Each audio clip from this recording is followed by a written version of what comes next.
Welcome back to the Phantom Pain.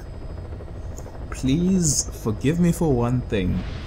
It's extremely late at night, it was a long day, and I have to get 2 commentaries done before I go to bed. Development complete. I am literally I'm literally about to fall asleep on the microphone. I've been sitting here trying to just practicing just speaking in general on the microphone and trying to get the volume right, but I don't know.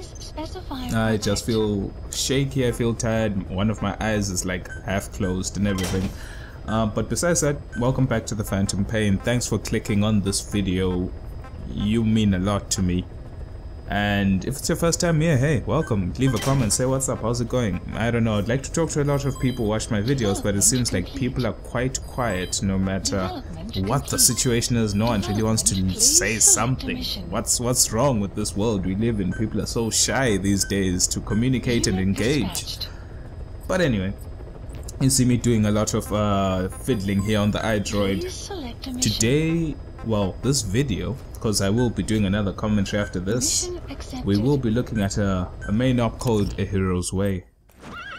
In this particular mission, we will be going to either eliminate or extract a certain Spetsnaz general who is rallying up some troops in the invasion in Afghanistan. So eliminating him could further increase the war effort. I decided that I'm gonna go lethal, because I find that going stealthy with a trank gun is very easy to do.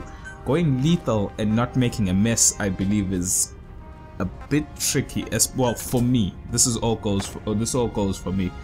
And I decided to use one of my units from the combat unit, and here we go. We'll see how it goes. A Hero's Way. Half asleep. I don't know what to say, but anyway, let's see what Mila has to say though.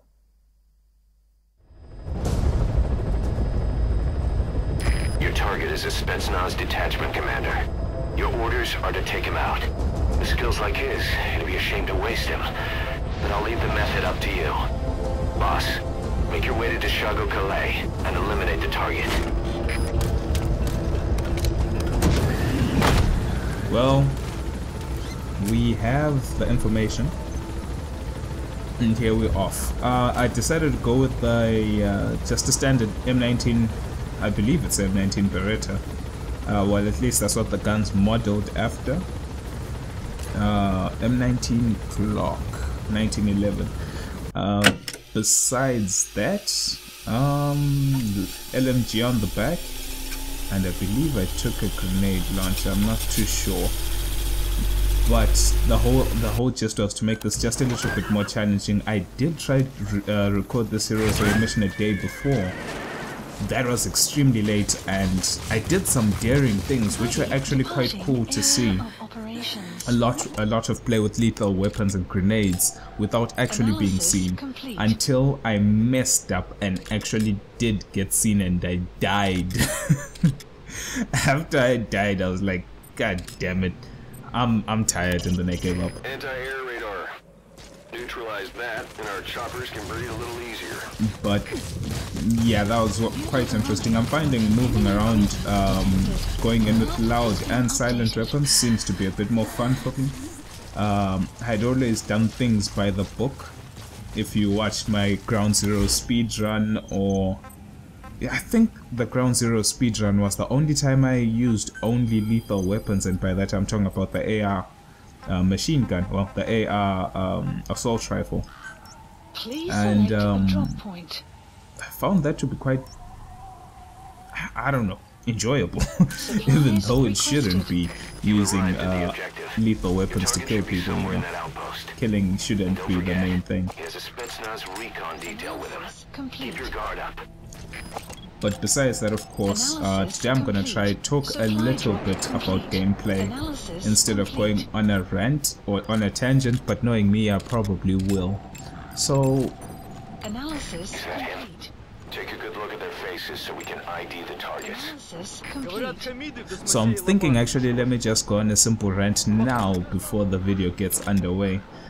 Just a keynote for anyone ever starting either Ground Zeroes or the Phantom Pain. Intelligence work is all about observation and gathering information. Start by using your binoculars to get a grasp of your surroundings. Just like Ocelot just gave the intel there, just find one high up spot. Every spot has a place to view things, and just scope it out. Tag as many as possible. There's no radar in this MGS game. So, oh, you're about to. Yes. Yes. I love the way, okay, I'll talk about that when it comes to gameplay, but before I move on to the rant, like I was saying, tag a lot of people on the, with your binoculars, your in-scope, because there is no radar. You do have an active sonar and other gadgets you can use, but there is no readily available radar that you can just rely on and know where people are. So definitely just scope things out. It makes things a whole lot easier, my goodness, when you can see people through walls. If you're not a big fan of the binoculars working around with binoculars, you can upgrade your R&D team so that you can finally develop Nocticinin, which is an amazing pill. I think I made a little use of it in C2W, which is the next mission, which I'll probably upload after this. I'm not sure if I used it here, I doubt I did, of which I think this would have been a better area to use the Nocticinin, but I'll explain it anyway in the following video if you're still around. But besides that, as I was saying, when I got hit by the Claymore, the first time I did this mission, when I failed it during the time I was recording, of course I've done this mission before in the past, but since I didn't delete my save, the enemy soldiers already know that I've been here. I've already cleared this guard post, and I guess the game must have said, well, since this guy loves going from sniper post to sniper post, because there are these abandoned buildings, I would say, which have cracks by the side. The first time I did it, this mission, I decided to go up each post and take out the snipers, then I worked my way in.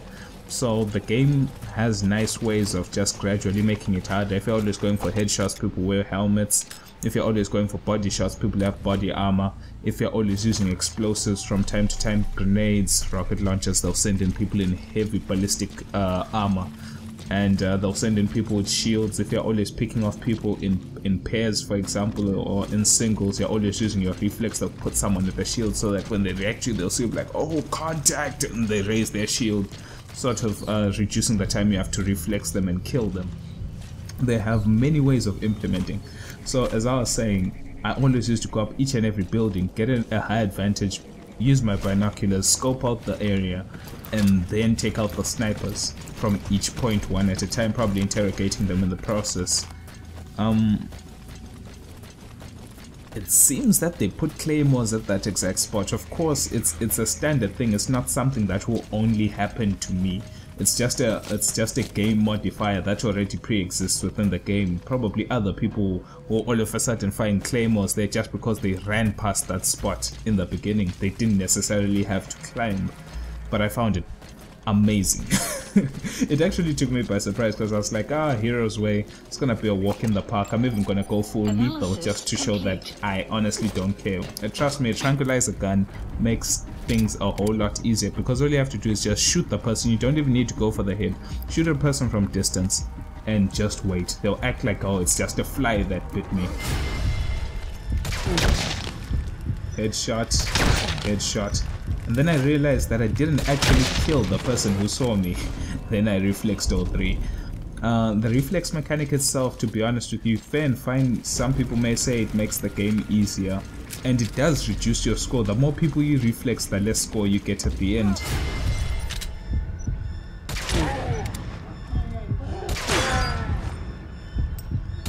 Ooh, nice. And of course you can upgrade your reflex by getting the mobility upgrades on your bionic arm. But you can turn it off, first of all. If you honestly don't want it, you can turn it off. And secondly, I believe that it was a mechanic that was put in place for a reason. First of all, the easiest reason is that there is no radar. There are some points in time where you'll be seen by someone you have no idea where he is at all.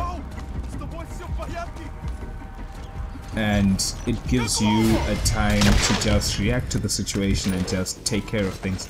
because I guess they could have, when they were playtesting, probably when they're first initially making the game in an open area, and they were playtesting a certain situation, they realized that maybe one of the guards that they had placed is in an ambiguous spot and you are able to see you, and some players, and I personally believe even myself, at some point would get frustrated where you're perfectly stealthing through an area, then some random guy from a mile away, probably a sniper scoping out the area, sees you and you literally cannot react in any way. The only way to react would be you shouldn't have been there. You know what I mean? You shouldn't have been in the sniper's line of sight. How did I even know there was a sniper in the first place? Things like that could have caused some discomfort with some other players, but for players who believe that this is a complete waste of resources, this reflex mode, feel free and turn it off. You can still play the game and the game still works, but when that sniper sees you, there's nothing you can actually do besides take the alert. First time, not the first time, but enjoyed this decoy. I thought I was close enough to the wall to get the wall grab, but I didn't. Instead I got the combo. Ooh. It's quite enjoyable. But that looks like the target. Before this even ends, the rant I wanted to talk about was the whole thing that happened between Kojima, David Hayter, and Kiefer Sutherland. And the whole point with that was, you know, Kojima and his team and Konami had always wanted to just keep on improving on the games. So Kojima, after some time, he decided that he's always been interested in literature, or so he says, literature and films and directing films. That's always been his dream. He's always wanted to make his own film, and I would say that that's also part of the downsides to this game, because even if you check out some of his interviews, personal interviews, they used to ask Kojima, do not quote me on this, I'm not speaking the exact words, but I used to ask him, like, do you hang around some of the games developers in Japan? Who are your favorite people to hang around with? And he was like, I don't really hang around Japanese games developers. I find that they're not their mindset, but their ideals and cultures are not for me. I'm more interested in more Western film producers. And to me, I was like, fair and fine. Fair and fine. I can understand that. We all have our tastes, but you have to understand that being a film producer is being a film producer, and being a game designer is being a game designer. Fair and fine, you can interlink certain aspects of both into one, which I guess is this amalgamation of the Phantom Pain. But you should know, in essence, primarily what you are making, a game or a movie. So now people may be wondering, what does that have to do with anything? That came down with the choice between Kiefer Sutherland and David Hayter. David Hayter had voiced Snake and Big Boss since time immemorial. Since Snake had a voice, David Hayter was the voice. He was really a crowd favorite, everyone loved his voice, and the nice thing is that I would assume that David Hayter was really expensive to recruit for this project, because the amount of dialogue that David Hayter has in this game is literally almost non-existent compared to not David Hayter, sorry, Kiefer Sutherland's dialogue is literally non-existent in comparison to the amount of work that David Hayter put into all previous games. It just didn't make sense. Me and a bunch of friends and my brother were actually making a joke that every time they would have a recording session in the studio, every time Kiefer opened his mouth, someone had to throw a stack of money at him. That's how expensive he was. There are some cutscenes, for example, if you watch my Phantom Limbs video, there's a time where Miller talks for about 5 to 10 minutes, and during that time, Big Boss, or should I say Kiefer Sutherland, only says, tell me what I can do. That's literally it. That's the whole, in a whole 10 minutes, that's all he said, tell me what I can do. And it's like, really? Is that all you have to say? You're such a high profile actor with supposedly a high profile voice, of which I do respect his voice. It sounds really good, but at least put in the work. So Kojima's desire to be a film director in the regard of voice acting of Snake in this one particular example I believe was not a good idea, because David Hayter even offered to revoice the remastered 2D versions of the game. Someone had a project in which they wanted to remake the first 2D games, and those games didn't really have any voiceover. So David Hayter was like, I will do that for free. That clearly shows, well, I may not judge him because I do not know the man personally, but that clearly shows that this guy, money, he does it for money, but great amounts of money is not a problem for him, because he actually enjoys voicing the Metal Gear games. He enjoys voicing Snake.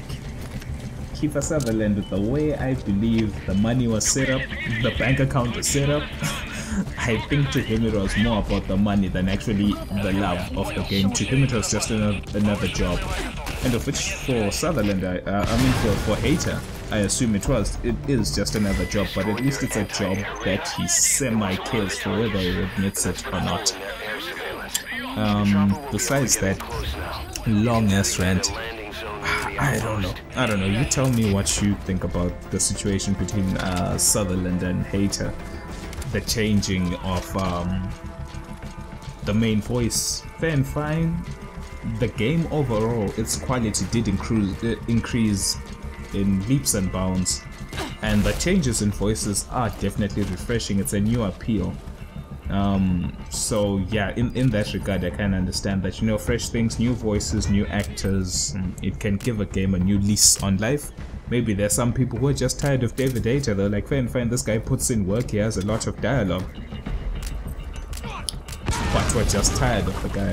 Even I would get tired of my own voice, like after doing so many games, like, I'm tired now. But I don't know, it's really a debate. I've been thinking about it for quite some time. I'm even scratching my chin right now trying to actually wish I was there when they decided to scrap David Hayter and be like, no, we're not really interested in him anymore. Nah, I don't know, but anyway, that was A Hero's Way. I really love doing this mission, fair and fine. I dragged it out too long. I could have just extracted the guy and just left, but then I decided to go kill the communications and the radar just to get in P-Quad just a little bit closer. But just a little tip for anyone playing the game: you don't actually need to call the helicopter or exit the hot zone. As soon as the final objective is complete, you can just press escape and say return to ACC, and the mission will still be complete. This is actually calling a chopper or driving out is a complete waste of time, especially if you're a speedrunner. It's a complete waste of time. You do not need P-Quad in any way in this game in terms of extraction. Nothing at all. Thanks for watching. I'll see you beautiful people in the future.